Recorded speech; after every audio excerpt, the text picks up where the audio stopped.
I have stayed sa trabaho ko for 10 years dahil gusto kong umangat ng posisyon.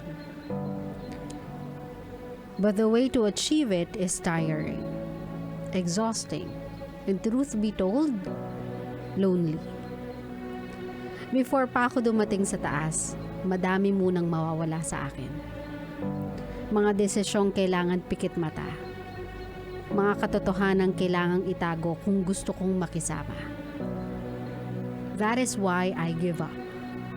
Ako si Dean. And if success means I have to hurt others, then I give up.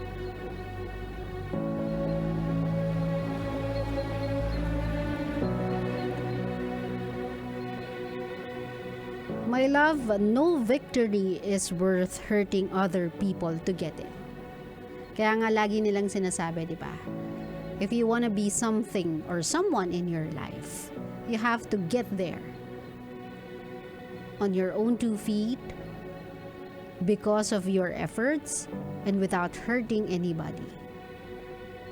Kasi even when nakarating ka sa tugatog ng tagumpay, if alam mong yung proseso ng pinagdaanan mo in order to achieve that meant hurting other people or putting other people down, kung gaano ka kabilis umangat, ganun ka din kabilis babagsak.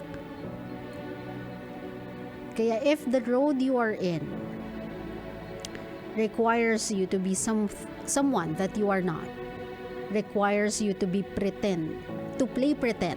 to pretend to be someone na malayong malayo sa totoo mong pagkatao, then you have to think about it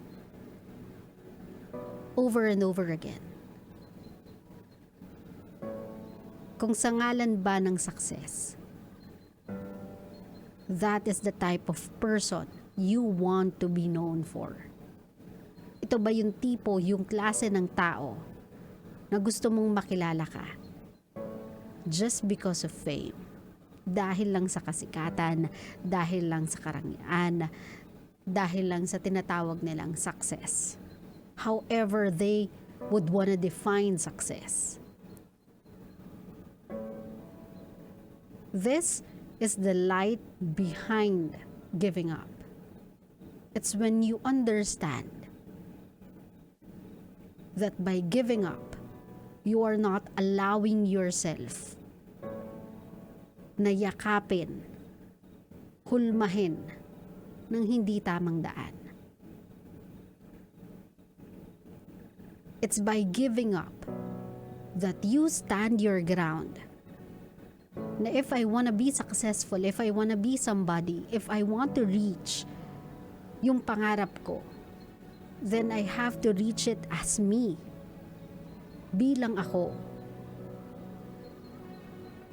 And I want to do it while people who have helped me reach that peak ng buhay ko are still around me, celebrating with me.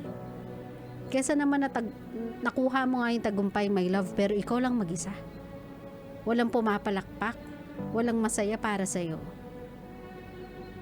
This is a common scenario for those people who are after fame.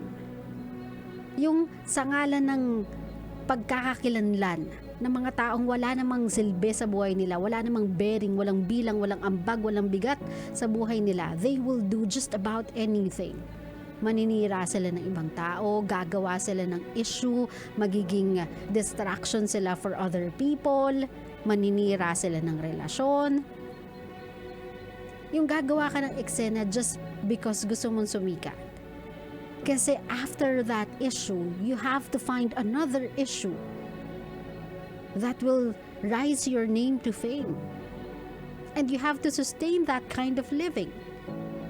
Di ba may mga sumisikat nga na sikat sila dahil people hate them?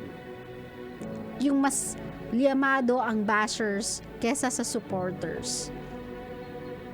I have nothing for it. If that's your grind, if that's the type of grind you want in life and it's sustainable for you, then by all means, go ahead. Pero is this the only reputation you would want to be known for? Yan lang ba yung kaisa-isang pagkakakilanlan na gusto mong matandaan ka ng madla for? Or do you want to be known and leave a mark on this earth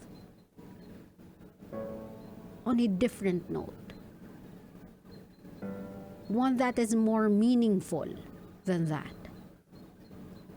My love, madali lang naman sigurong kunin, sungkitin yung success na hinihintay natin, na hinahanap natin. Kung hindi ka mag-iintindi ng mararamdaman ng iba. Yung mabangga lahat ng mababangga. Matapakan na lahat ng pwedeng matapakan. Basta makaungos ka lang. Madali lang yan, my love eh.